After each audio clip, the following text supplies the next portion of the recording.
Srimate Ramanujaya Namaha. We are very much focused about education and empowerment of our receivers, which will intensify the reach, range and reward of every bit of strain that we are taking in our travel, in our lectures, in our exercises. We travel a lot, we speak a lot, we write a lot, and we are doing innumerable exercises of different strain levels in order to make things accomplished. But unless the recipients are qualified, first they should be vivified, then they should be qualified. A lifeless person, those who are petrified by either recreation or by frustration in the society, they cannot be given life and years to listen. First of all, they should be vivified. It's a long-term process. And I'm seeing these chairs, I want to give just 3 illustrations. There are a lot of empty chairs. I always used to say, not for consoling myself or comforting others, I always presume and honestly believe, spiritually I have the faith also, that all empty chairs are occupied by sages and saints, invisibly listening us. And one more thing, second illustration, it should be also encouraging. When a cinema is taken, only the actors of the scene as well as the team, shooting team, they will be present. But that minimal present will not destine or determine the success of the show or movie. Later on, after its release, it shall be envisioned several times by millions of people, making it a great box hit.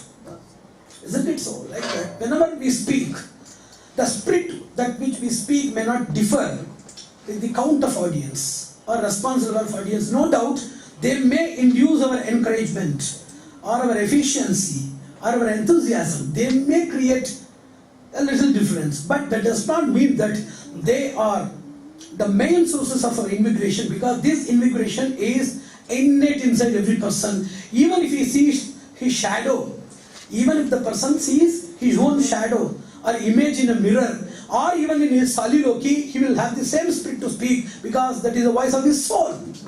So, irrespective of the number of people and the responses, we used to have the same spirit and enthusiasm to conduct our sessions, because we know that as in a movie, it is shot by a limited group of people, but applauded, appreciated, and we are enriched by the continuous and constant watching of millions of people repetitively. Like that, whatever we have produced in the form of visual CDs, in the form of presentations, exercises like articles, compendiums, compilations and booklets, in the form of terminological thesaurus or epistemological research or encyclopedia, whatever they may, the way in which it is going to be magnificently presented in the society in near future, certainly it is going to be appreciated and applied by millions of people in posterity, that we know.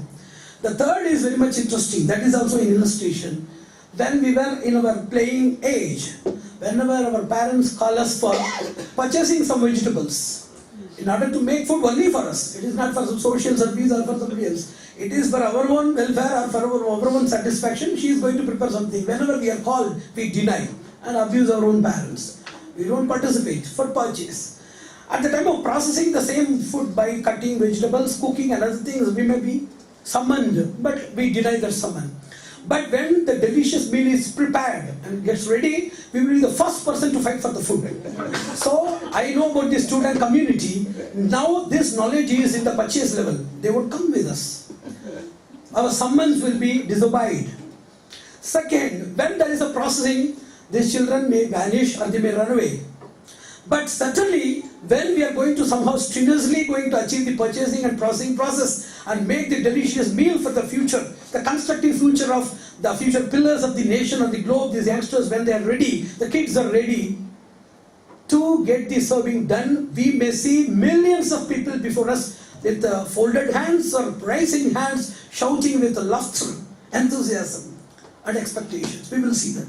I think that these 3 illustrations justify the purpose of conducting such sessions without minding the response quotient of whatever we do.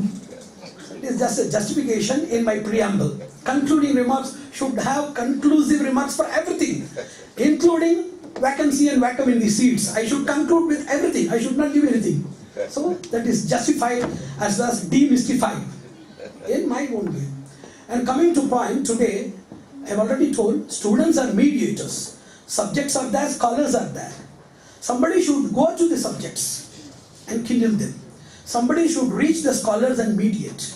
So they should have the simplicity and some sort of serene concern, so that they should go directly to the subjects of the society, which scholars may not do.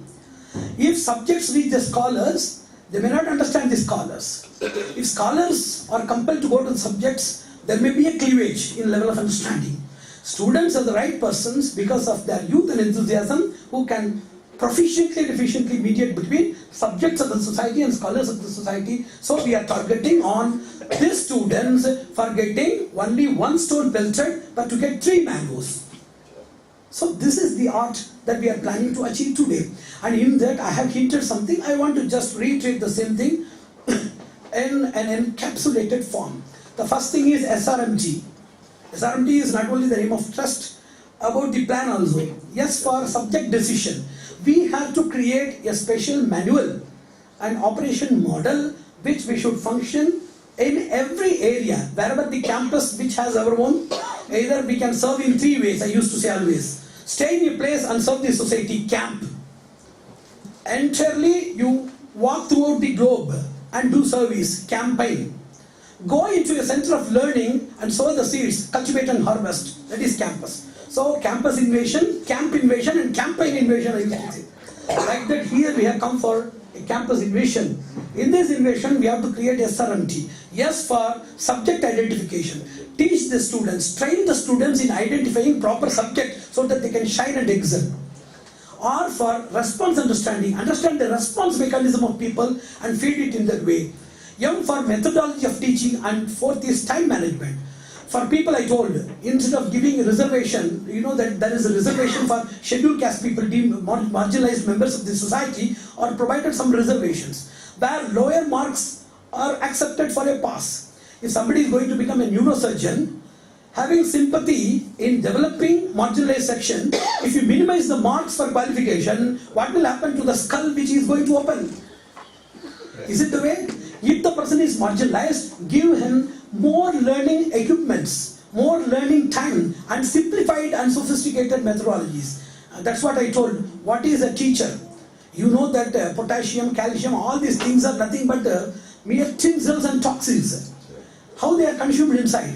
By the purification process and sanctification process of plants. Whenever you consume the same thing through a plant, that vegetative channel that makes the same thing assimilable, palatable, rejoiceable and salubrious for your body. Isn't it so? It provides bioenergetism. Isn't it so? Like that, the stuff inside a book is bitter. And the same thing is simple, either very simple. It has no special meaning at all. Whatever you talk about society, they will think simple. When you talk about chemistry and biology, they will think that it is sophisticated. If it is too simple, they will neglect. They will ignore if it is too sophisticated. Who is a teacher? Teacher is a person who knows 3 arts. The art of sweetening the subject, simplification of the subject, and sophistication of the subject. These 3 skills are vested with the teachers. We need only such people. So I told that there should be time provided to children. So you cannot compel that everybody should complete the syllabus within one year. That is 10 months of academic year. You cannot compel people. You increase learning hours, learning methodologies and learning patterns and response induction mechanisms. RIM used to say. You make that and see that everybody gets equality in the society. So we have to introduce the same thing as an experimental project in at least 1 or 2 universities immediately. That is our first action plan. Second thing, when somebody, regarding the same global grand meet, somebody asked me, how is it useful? How this type of learning will be useful for us? Whenever you ask about usefulness, there are 5 questions. Is it going to be useful for my knowledge enhancement? Second, enhancement of my performance. Third is enhancement of my success. Fourth is enhancement of my sustenance. Fifth is enhancement of my stability. So students are interested in 5 things. Students, they may be interested in success only, that is different. But generally, student community focuses on 5 things. One is on knowledge, second is performance, third thing is success, then stability and sustenance. How it is going to be useful? So what we have to do? We have to create a dichotomous pattern of these ethical inculcation or vaccination system, wherein by our syllabus of World Parliament, our syllabus, whatever you call, either it will have a role, tool or goal. They are not different from each other. If you assemble everything, everything will get ensembled into a same single compound. It isn't true. It is the same single compound where somebody is talking about ethics, somebody about education, somebody about social empowerment. All these things are components of the same compound. So what we should do? We should create or craft a syllabus in such a manner, there is something known as syllabus architecture, where the syllabus is feeding the knowledge, enhancing the performance, inducing the success rate in the society, teaching them how to induce their success rate and to maintain stability and sustenance. Such a type of a dichotyledon pattern of crafting the type of education which we are going to give as an enhancer for their performance also, their academic performance also, academic establishment also is very much essential. Point number 2. It is very much essential here. And third thing is, we should, who is a teacher? A teacher is a person. For example, who is a doctor? In Ayurveda, we used to say in Indian medicine, a doctor is a person who has a clarity of diagnosis. And it starts with the inceptive role of a doctor, the person who can identify the right nerve, right pulse, or the right spot of 3 things. One is indicatory spot. One is indicatory spot, that which indicates the disease. That is the first spot. And second is the process spot, where which process of the body is hindered. Through that indication, which process of the body is hindered. Third thing is morbid spot. The exact morbid spot location should be identified. So, a teacher is a person, or we are going to establish a system of didactics where the person is qualified enough to understand the particular spot or nerve or stimulus of the person. Whenever there is a stimulus survey with the student community, they have understood that there are some stimuli inside the people tempting them to study and excel. Innumerable things. It may be the cry of your mother that tempts you to study. It may be the smile of your beloved teacher that may tempt you to study. It may be the suffering of your exhausted father that may tempt you to study. It may be the suffocation of your suffering neighbor that may tempt you to study. It may be call of a leader. It may be craving of your inner own soul. It may be commitment for a nation. Whatever it may be, there is a stimulus hidden inside every personality. Any person, any knowledgeable person with any part of knowledge inside the world, without knowing that stimulus and having the capability to kindle that stimulus in the society, he will be just a reader of what he has learnt, without having the ability to reach the abysmal core of spirit with the response. So that is what we have to produce. This is very much essential. And fourth, about education, the sanctified version of education should be produced. Apart from the profitable version, the sanctified version, I always used to say in our tradition that there are 2 embryos. By embryonic development is human development. Somebody asked about human development index, and I told that human development index is biembryonic in nature. What is biembryonic? In mother's womb, your biological body is developed. In the embryo known as school campus, in the embrace or academic care of an enabled master, there your knowledge embryo, that is an embryo for your knowledge or cognitive development. You are processed biologically inside the womb of a mother, and inside the campus you are cognitively developed. That is the second embryo. That is what the Shastra says. And second interesting thing is, what is the purpose of education? 1,000 explanations are given, but a very wonderful explanation. So far, it will be the most touching or sensitive explanation given for ability or impact of education. What is that? You see, we have 2 things, capacity and compassion, are 2 essentials for making your life success as well as the surroundings successful, bringing all round happiness. But we have 2 problems. One is a cool brain and second is a hard heart. If the heart is hard, it won't melt. It won't care for others. If the brain is cool, there won't be any spirit or spark inside. Isn't it so? So education is an exercise by which you can reach the boiling point of capacity and melting point of social service and compassion. When your hearts get into the melting point, compassion secretes. And this capacity emerges when the brain system reaches its boiling point. That which cracks both the boiling point and melting point of capacity and compassion is known as education. There was a lecture on divine faith, trust in Him. That was the topic of lecture a few years ago. So many were talking about trust in Him, of all capitals, so it is only God, Supreme Personality. In different angles they have been doing. I told also, apart from explaining this in my own way of acronymous expansions, I gave him a different dimension also. See, whenever you are teaching, the people don't expect their involvement or response. Make them as a habit. HIM in our tradition, how to cultivate or how to develop dynamism inside the students by a project known as HIM. H for habit cultivation, I for involvement engineering, and third is M, mission molding. Cultivate a small habit by, if you are genuine in your heart, if you are powerful in your tongue, if you are merciful in your eyes, if you are passionate and compassionate in your hands, and if your feet never denies any type of journey in order to uplift the society, certainly you can make every habit a bit of involvement and every bit of involvement into vision. So cultivate habit inside the students. If you are capable, just as an elementary teacher promotes you to become a higher secondary student, the same person collegiate, then postdoctorate, every person qualifies you in such a manner that you reach compatibly with the other elevated circle, isn't it so? So habit teachers or habit makers should make the person to reach the involvement circle, and involvement, wherever the person gets into involvement, the person should be tuned or attuned for a mission venture or adventure in their lives. It is known as HIM. These projects are meant for schools. These projects, what I am narrating is now meant for schools. And finally, ethical and spirituality. Ethical and spirituality initiative. I have seen initiatives. And what we need is a comprehensive system, not an individual element. Somebody was telling that they are interested in growing fish in their family. In their house, they want to keep a small aquarium container. So how it should be done? If you are interested in fish, you cannot just bring fish here. The fish needs water to survive, and the water needs a container to hold it. And it needs proper methods of replenishing, then feeding, and various other exercises are essential. So fish needs water and seed needs soil. So if you want ethics, we are bothered only about ethics. Ethics is plentifully available. What is the problem of availability? Only abundance is the problem of availability in ethics, not paucity. Ethics is over available or abundantly available in the continents or in the planet.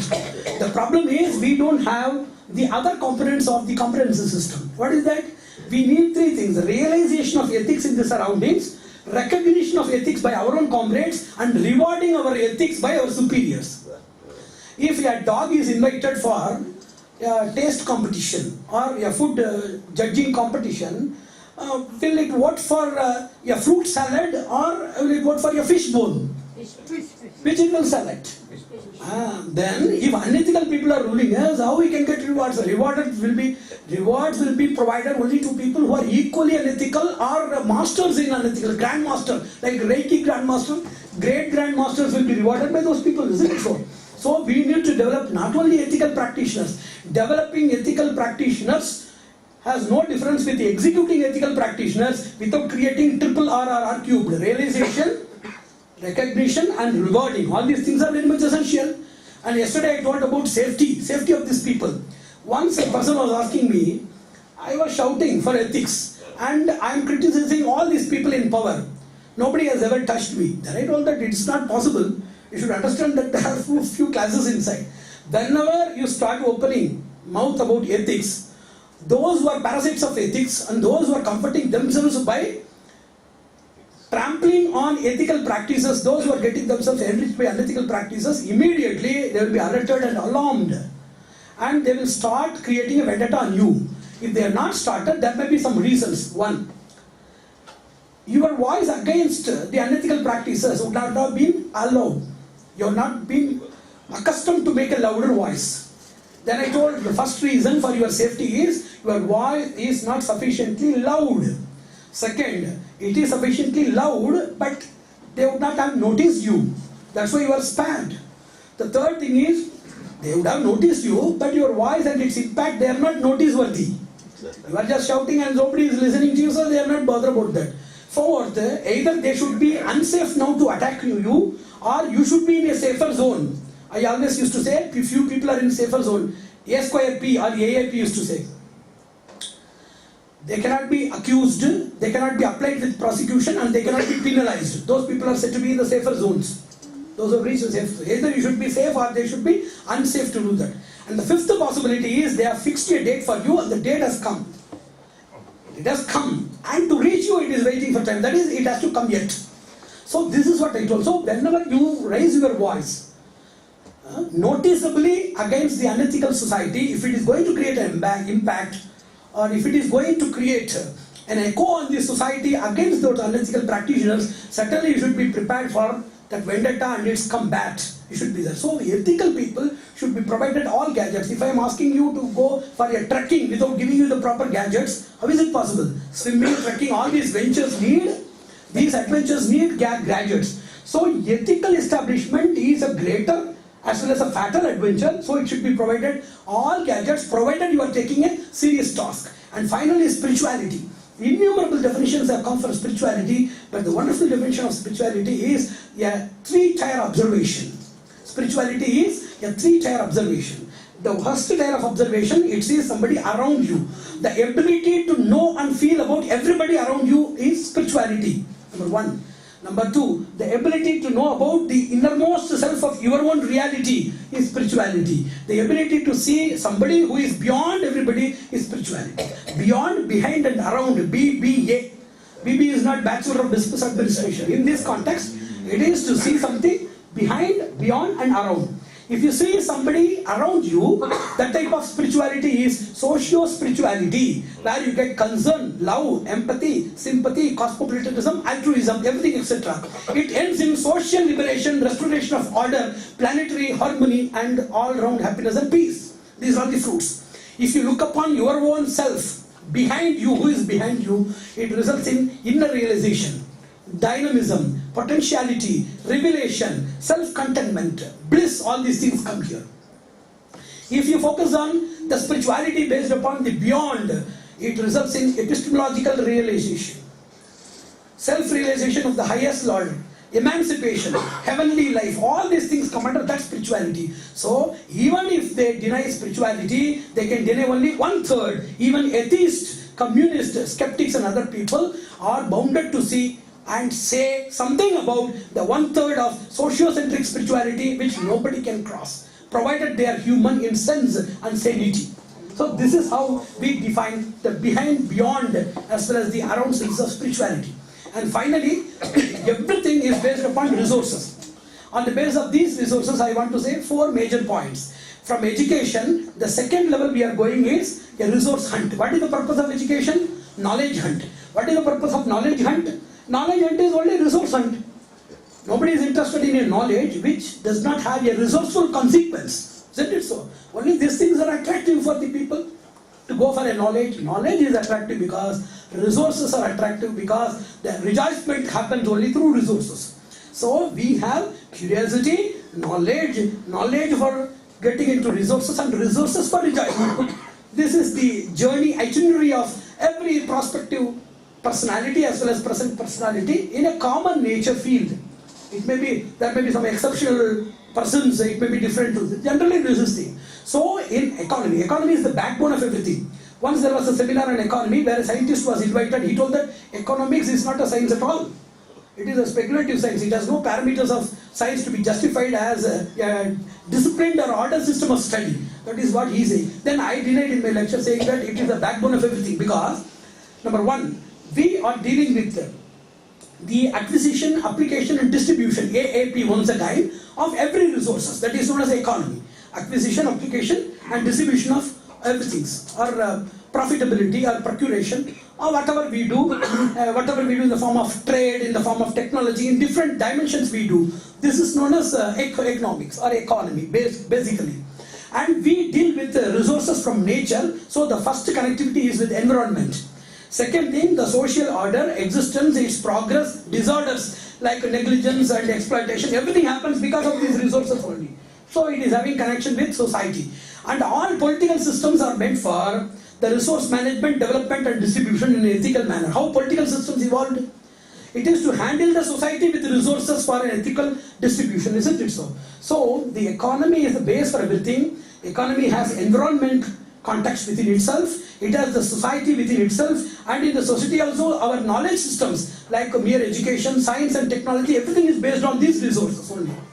Even inner resources are based upon their compatibility and connectivity with external resources. So economy has an inseparable connectivity with environmental sciences, social sciences, political sciences and academic sciences like education, science and technology. So it is the basis for everything. And we don't know about how great global policies or global reforms can be brought, but how to cultivate compatible qualities in individuals which can create a collective impact in the near future on economic reforms or economic dawn or renaissance. That I have included a special system, self-reforming. What is self-reforming and the transmission of the reforming system in some basic principles.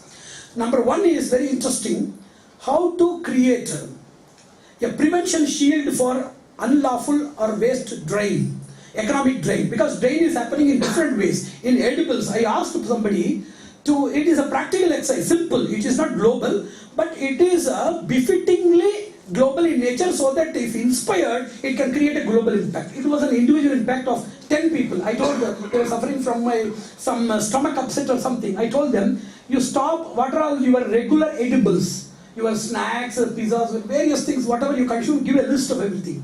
Then I cancelled most of them and replaced them by fruit salad and other things, some healthy things. I told them to observe it for just 1 month. So it may not be palatable to them, it may not be intentional, but due to some compulsion, they practiced it. More than their health restoration, wealth restoration was also surprising for them as a byproduct, because whatever they have been spending, see, when they have spent in small pieces, in piecemeal where they used to spend few dollars or few pennies or whatever you call cents, when cumulatively the same thing is envisioned in the month end, certainly it has a greater budget crossing more than half of the salary of the parents, joint salary of the parents. So they have understood a methodology for health as well as the wealth reforms or resurrection. They have understood that. So number one, to create a prevention shield for wealth drain in few areas. Number one, edibles. In edibles we have to create a change, because not only by corruption we are losing wealth, we are losing wealth by a lot of unwanted, even pernicious practices in individuals. So one is edibles. Second is cosmetics. In cosmetics also, just I am giving hint. Third thing is entertainment. In entertainment devices, innumerably we are seeing a lot of people investing in various lobbies, in various other speculations, more than mere entertainment expenses. That's what they are doing. So that is prevention of drain. And second thing is prudent investment and savings. They should not be interested in something free, something cheap, and something that is speculative in nature, something unlawful and something inhuman. Prudent or human investment and conscious saving, we used to say. We should save with consciousness. They now talk about conscious capitalism recently. And third thing is how to subsidize and create availability of essential resources. You see, a TV is available in EMI, monthly installment, and available at a subsidized rate. All luxurious things. It is known as temptation marketing. Once there was a science and technology conference where somebody is saying technology is developed because everybody in villages they are having mobile phones. Then I asked her, you see, if the ability to purchase is induced and they purchase the mobile phone, that is okay. They are tempted by luxuries of the urban society and without the necessity for mobile phones, and more than that they don't have ability to maintain their monthly bills. What is the use of purchasing something? So that is not real development. See, temptational marketing is actually different from transformational marketing and inducing the person's ability to purchase and maintain the products that he has purchased. It is not only by creating temptations, it is very much essential. Wherever you see only temptational things. So what we should do, education and medicine should be subsidized. That is the first thing. If you want to subsidize, you are subsidizing innumerable luxurious products and special economic zones and IT products. You are giving subsidies, you are giving licenses, and you are giving enfranchisement for innumerable things. Whereas the basic thing, education and medicine should be there. It is known as economic revolution or dawn. Then you empower the society with knowledge and health, you can create a wonderful society. That should be there. One more greater thing is availability. What is availability? Lot of things are subsidized. That's what I told in a seminar.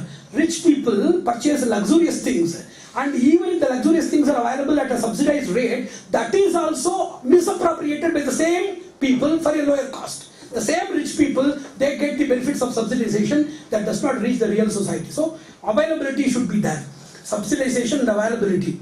And fourth thing is very interesting. We have to create proper resource and planning. You see, in your house, if you are cooking, you have resource and planning. For a nation, they are not understanding about the prospective potential of people, the much awaiting people, most marginalized people, all are not taken into account in the budgeting. So that is why we used to say it is pseudo budgeting or partial budgeting. Only few people are taken into consideration. Great people are taken into consideration, or their connective people are taken into consideration. So resource and planning should be there, very much essential. So like that, everything is there. And finally, there is recovery. Unless you recover the wealth that is hidden in corporate lobbies or hidden as black wealth in Swiss resorts, unless you bring all of these things, you cannot reconstruct your society. So it is what we call economic justice. Once I talked about economic justice, somebody asked, do you want to say that all rich should become poor or all poor should become rich? Then I told that I don't say that all should become rich, but I emphasize that nobody should be poor. That is economic justice. And also one more thing, one simple statement I have given for economic justice. What is economic justice? To cut off the head of poverty and to cut off the excessive tail growth of richness which is created by exploitation is known as economic justice. Head of poverty and tail of richness. What is the tail of richness? By exploitation, human rights exploitation, labor exploitation, environmental exploitation, by tax evasion, other things. So head and tail cut, this amputation surgery is known as economic justice. This is what I told in a small tag in that economic justice seminar. So this is what we have to enroll members of the society to cultivate good saving, investment, profit-making habits. SIP we used to say. Saving, investment and profit-making habits we have to create in the society by creating small diaries. Give it to, distribute it to students, they will start writing. After 6 months or 1 year of report, you can see a slow but steady progress of economic vigilance and action is prospering for an equitable and equal world in the near decade. You can observe it without any problem. And second and last point is about compassion. There was a lecture on mercy. It was about Karuna Reiki, a Reiki healing system based on mercy. Somebody told compassion, it is an ancillary for everything. You are having knowledge, and this knowledge should have an ancillary tail known as compassion. You have power and compassion is an associate. Then I told that you are talking in a reverse pattern. Compassion is the prime objective and prime status of everybody. And competency and other things are their ancillaries. You are compassionate naturally by your innate self that you want to serve to the society. How to serve to the society? In order to translate your compassion in order to prevent your compassion from becoming an emotional turmoil for yourself. If you have compassion without competency, it is nothing but an emotional turbulence and trauma, isn't it so? So in order to translate your compassion into action and benefaction, we need competency of knowledge, power, resource and everything. Then I told one logical thing, our Shastras also say, if a person is competent, if he wants to be transformed as a compassionate personality, the route is wrong. It is like traveling from Earth to Pluto. And a person who is compassionate in nature, attunable to become competent, it is a short route like Bangalore and Hyderabad. Everything has its own risk, but a competent person becoming one who has tasted the nectarine of power, authority and suppressing others, it is very difficult for the person to cultivate something inside. Even rock cultivation has been made possible in Japan, but this rock cultivation is totally unimaginable. So a long route, that is what they first ethics should be treated as well as taught in every personality. And ethical taming and training should be provided to these people. Then competency cultivation should be there. It is a short route, but the right route. That's what we have to develop here. It is very much essential. In ethical vaccination, we used to say ethics first, then only empowerment. Because after getting power, you cannot teach. He will teach you. He will rise to the level, he will think to the level of teaching you. He will not be ready to listen anything from you. So this is what we call compassion, and this compassion should be created and distributed in the society in 4 ways. In our tradition, we say that how compassion can be extended to people, it can be extended by charity. He is not capable of developing himself. Extend him, embrace him by charity. Second thing, the person is young, energetic, but not having any opportunity and stimuli. So capacity building. There the compassion is not giving food and shelter. See, these people consider compassion as some uniform exercise to every member of the society. That is capacity building. And third thing, for great knowledgeable people and those who are serving the society, create reach by means of engagement, employment and empowerment. That is reach. And fourth is reform. If a person is not palatable to the society, see that he can be rectified. That he can be rehabilitated. Compassion to a criminal is nothing but retribution, rectification and rehabilitation, not charity. So this is how the system of compassion in our traditional wisdom, it embraces the entire society, benefiting everybody in four major ways. And as rightly he mentioned in the morning, we need a system. A system needs lot of components. And components should be assembled. If they are separated, it won't work. All components put together in a proper assembly, only we can expect a work. If they are isolated, it won't work at all. And second thing, it is more interesting that it needs also a driver.